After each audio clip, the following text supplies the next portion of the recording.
జీవిత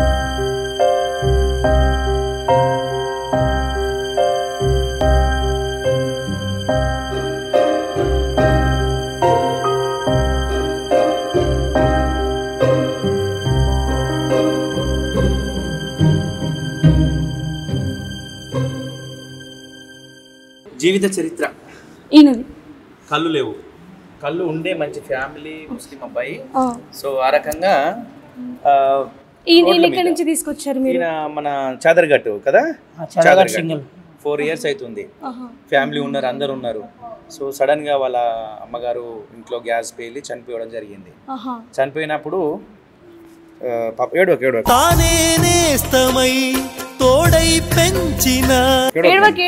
యూసుఫ్ మేమున్నాం కదా, అన్నున్నాడు, మేమందరం ఉన్నాం నీకు.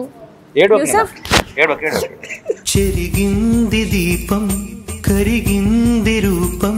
వాళ్ళ అమ్మ చనిపోయినప్పుడు నేను కూడా చనిపోతా అని చెప్పేసి మ్యారేజ్ అయింది. ఇవన్నీ చాకుతో కోసేసుకున్నాను. కొండంత శోకం నేనున్న లోకం. అక్కడే వాళ్ళ అమ్మ చనిపోగానే నేను కూడా ఎందుకు బతికుండడం అని చెప్పేసి సడన్ గా చాకు తీసుకుంటే బాగా అంత ప్రేమ. కలవర పెడుతోంది పెను చీకటి. ఇక్కడ ఈ చేయికి కడుపు మీద ఇవన్నీ ఇట్లా కాట్లు పెట్టేసేసుకుని నేను చచ్చిపోతా, నేను ఉండను మొత్తం కోసేసుకున్నాను. యూసఫ్ ఏడవద్దు, మేము ఉన్నాం కదా నీకు, మేమందరం ఉన్నాం. నాకే ఎందుకు శాపం. అమ్మ చనిపోయిన తర్వాత అనాథ అయిపోయినాడు, ఎవరు పట్టించుకోరు. రోడ్ల మీద అడుక్కునేవాడు. అడుక్కుంటుంటే వాళ్ళ ఫ్రెండ్స్ అందరు కూడా ఇతన్ని పట్టుకొని కళ్ళలో వైట్నర్ వేసినారు పాపం. పట్టుకొని 4-5 ఫ్రెండ్స్ పట్టుకొని పండబెట్టేసేసి కాళ్ళు చేతులు పట్టుకొని కట్టేసి కళ్ళలో వైట్నర్ వేస్తే ఆ కళ్ళు కూడా ఆయనకు చూపు పోయింది. అప్పటి నుంచి అది ఒక రెండో సమస్య. ఇంకా కళ్ళు లేకున్నా కూడా రోడ్డు మీద ఆడుకునేవాడు పాపం. కానీ పగ వాళ్ళకు కూడా ఇలాంటి పరిస్థితి రావద్దని నా దేవుని కోరుకుంటున్నాను. ఎట్లంటే భార్య బిడ్డలు మొత్తం పెళ్ళయింది. ఇక కళ్ళు పోయేసరికి ఆడుకుంటుండు ఈయన అని చెప్పేసి భార్య వదిలిపెట్టేసి వెళ్ళిపోయింది.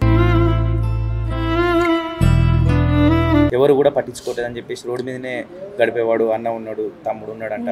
ఎవరు కూడా దగ్గర రానియకపోయేసరికి వీళ్ళ తమ్మిని భార్య కూడా నువ్వు ఇంట్లోకి వెళ్ళిపోతేనే నేను మీ తమ్మితో ఏడవకన్నా అని చెప్పేసరికి నా చెప్పిన మాటలు అవి. సో మీకు ఎక్కడ కలిసారు, మీరు ఎట్లా తీసుకొచ్చారు? మన కర్మన్గఢ్ చాదర్ఘట్ లో అడుక్కుంటుండే. నేను సడన్ గా కోటి సైడ్ వెళ్తున్నా, ఆ సర్కిల్ ఉంది, సిగ్నల్ పడ్డప్పుడే వచ్చి అడుక్కుంటుంటాడు. సిగ్నల్ మళ్ళీ స్టార్ట్ కాగానే పక్క జరుగుతాడు. ఈయనకు ఒక 2-3 హెల్ప్ చేసేవాళ్ళంట. నేను సడన్ గా ఆడ సిగ్నల్ పడగానే వచ్చిండు. సార్ నాకు ఎవరు లేరు అని, అన్నం పెడితే వస్తావా యూసుఫ్ అంటే నేను రానన్నాడు. మళ్ళీ 10 రోజుల తర్వాత మళ్ళీ వెళ్తే మళ్ళీ అదే ప్లేస్ లో బట్టలన్నీ మాసిపోయి బాత్రూమ్ అంతా పోయి బట్టలలోనే ఉంటున్నాడు. అక్కడికి వెళ్తే దుర్వాసన. ఒక్కసారి ఏంది అసలు పరిస్థితి కనుక్కుందాము. అడుకునేటప్పుడు ఏడ్చుకుంటూ అడుగుతున్నాడు. నాకు అమ్మ లేదు, అయ్య లేడు అని కట్టె పట్టుకొని ఇట్లా విజువల్స్ ఉన్నాయి, పంపిస్తాను మీకు. ఆ రకంగా కొన్నిసారి బాధ అనిపించింది. కారు పక్క కాపి ఫుడ్ తీసుకెళ్ళి ఇచ్చినాను. ఇవ్వగానే ఆయన స్టోరీ అంతా చెప్తే అసలు నాకు కళ్ళపూట నీళ్ళు, నాకే కళ్ళలో నీళ్ళు వస్తున్నాయి.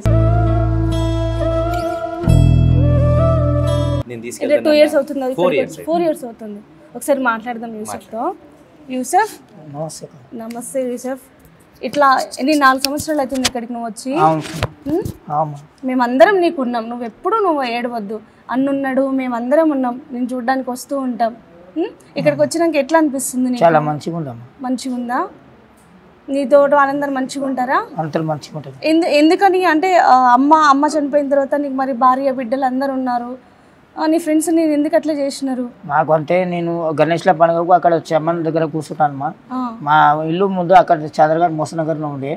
ఇప్పుడు ఇక్కడ కొత్త ఇల్లు ఇచ్చారు. మన టీచర్ కమల్ నందనవనం ఉంది, ఆడ ఇల్లు ఇచ్చారు రాజశేఖర్ సార్. గుడిసెలు కాలిపోయినాక అప్పుడు మా అమ్మకు మేము ఎట్లనో కాపాడుకున్నాం. గుడిసెలు కాలిపోతే మళ్ళీ ఇట్లా ఇంటికాడ పండుగ రోజు రంజాన్ పండుగకు ఇట్లానే పండుగ రోజు అన్నం వండితే మేము నమాజ్ పోయేస్తున్నాం. మీ 4 అన్నదమ్ములు, 7 మంది అక్క చెల్లెలు.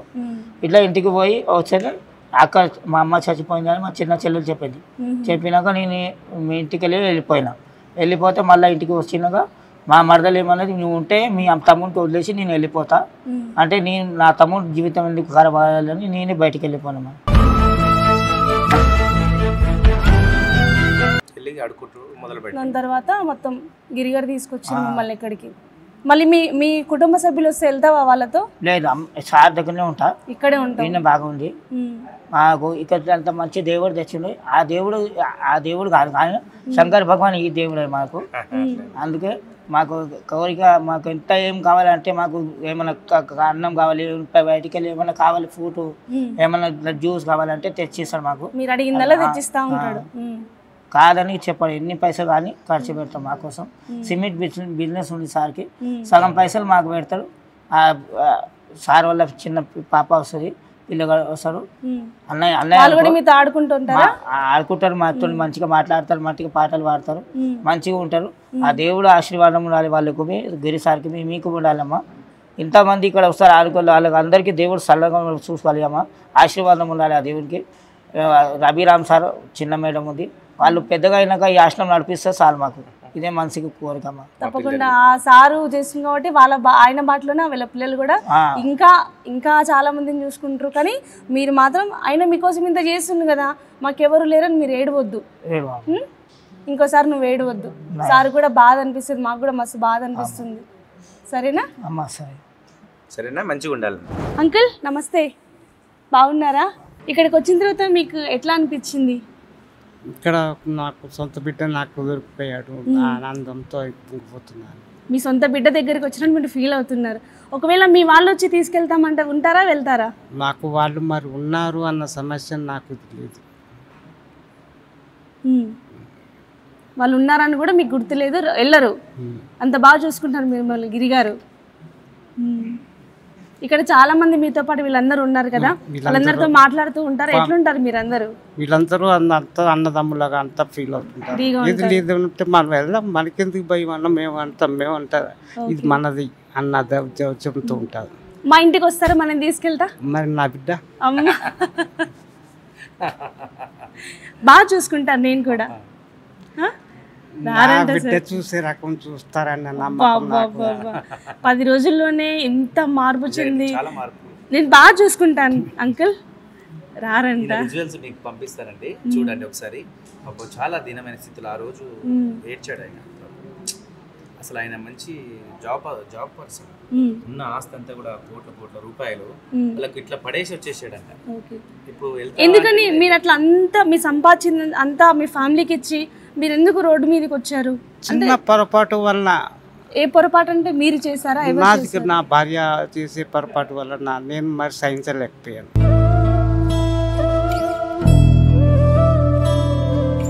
దానికి ఫీల్ అవ్వలేక మొత్తం. ఎంతమంది పిల్లలు మీకు? నాకు ఇద్దరు. హైదరాబాదేనా మీది? హైదరాబాదేనా మీది? నాది ఓన్ పలాస. ఓకే. ఏం చేస్తుండేవారు? స్టీల్ అథారిటీ ఆఫ్ ఇండియా లిమిటెడ్లో పనిచేస్తుండేవారు. అది చేసి అంత సంపాదించి ఒక చిన్న మీ పర్సనల్ ప్రాబ్లంలో అన్ని ఇచ్చేసి మీకు ఇక్కడికి వచ్చేసారు. ఎన్ని సంవత్సరాలు అవుతుంది మీరు వచ్చి ఇక్కడికి? నేను బయట వచ్చి చాలా రోజులు అయిపోయిందాం, ఇక్కడికి వచ్చి నాకు 10 రోజులు అయింది. ఓకే. మీ పలాస నుంచి ఇక్కడికి ఎన్ని సంవత్సరాలు అవుతుంది గుర్తుందా మీకు? హైదరాబాద్కి ఇక్కడికి వచ్చి హైదరాబాద్ అట్లీస్ట్ 3-4 సంవత్సరాలు అవ్వచ్చు. ఇంకా భారతదేశం అంతా తిరిగారు మొత్తం.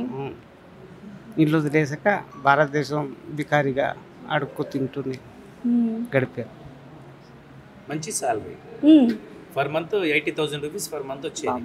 వచ్చిన ఆస్తి అంతా ఇంకా వదిలేసిండు, తనకు తాను శిక్ష వేసుకున్నాడు అనేది. అదే ఎవరిని ఏమనలేక ఆయన శిక్ష వేసుకున్నారు. ఇలా గడ్డం పెంచుకొని సమాజంతో దూరంగా బతికేస్తారు వీళ్ళు, వాళ్ళ ఫ్యామిలీతో సమాజంతో తనకు తాను శిక్ష చేసుకుంటారు వీళ్ళు. ఇదే పరిస్థితి.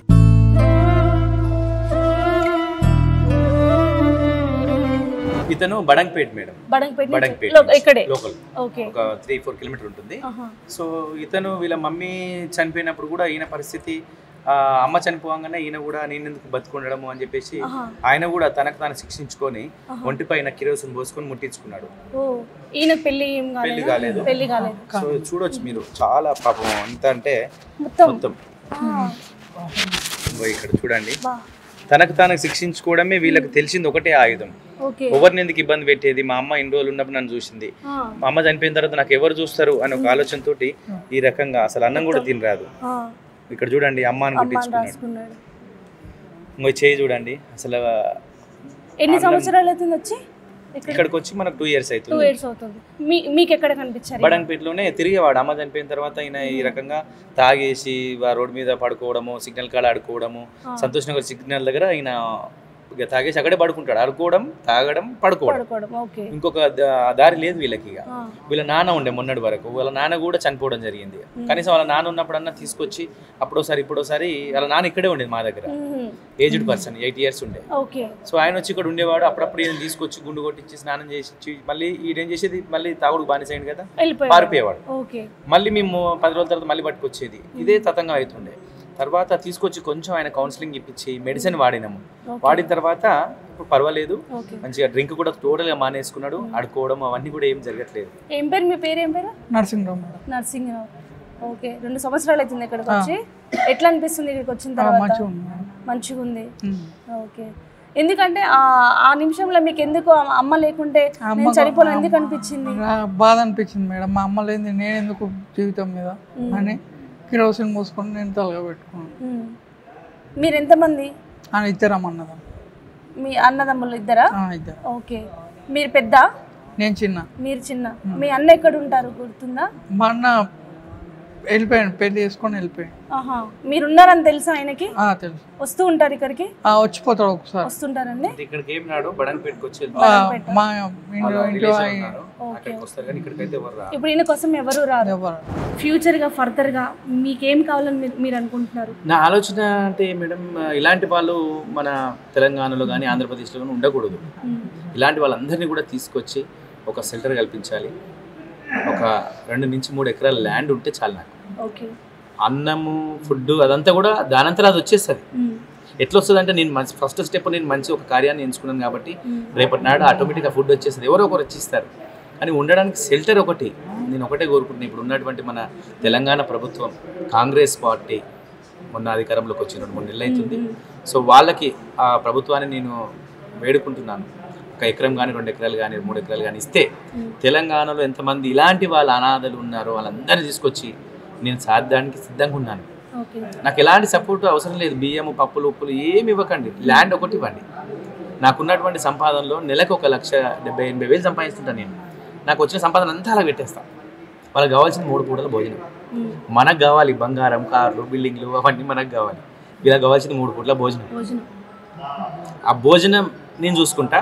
ఉండడానికి ఒక షెల్టర్ గవర్నమెంట్ ప్రొవైడ్ చేస్తే మంచి పేరు తీసుకొచ్చి పెడతాను నేను తెలంగాణ రాష్ట్రానికి. దేశంలో ఎక్కడ కూడా నిజంగా అనుకోవాలి తెలంగాణలో అడుక్కునే వాళ్ళు లేరు, నిజంగా బిచ్చగాళ్ళు లేరు, నిజంగా ఇలాంటి వాళ్ళు లేరు అని నిరూపించడానికి నేను సిద్ధంగా ఉన్నా. ఒకవేళ తెలంగాణ ప్రభుత్వం నాకు సపోర్ట్ ల్యాండ్ పరంగా ఒకటి చేస్తే చాలు. తప్పకుండా అండి, చాలా గొప్ప సంకల్పాన్ని మీరు స్టార్ట్ చేశారు. తెలంగాణ గవర్నమెంట్ ఇది విని ఇది చూసి మీకు సహాయం చేయాలని మేము కూడా కోరుకుంటున్నాం. ఈయన గిరిగారు కోరుకుంటుంది కూడా డబ్బులు కావాలి, ఆర్థికంగా కాదు.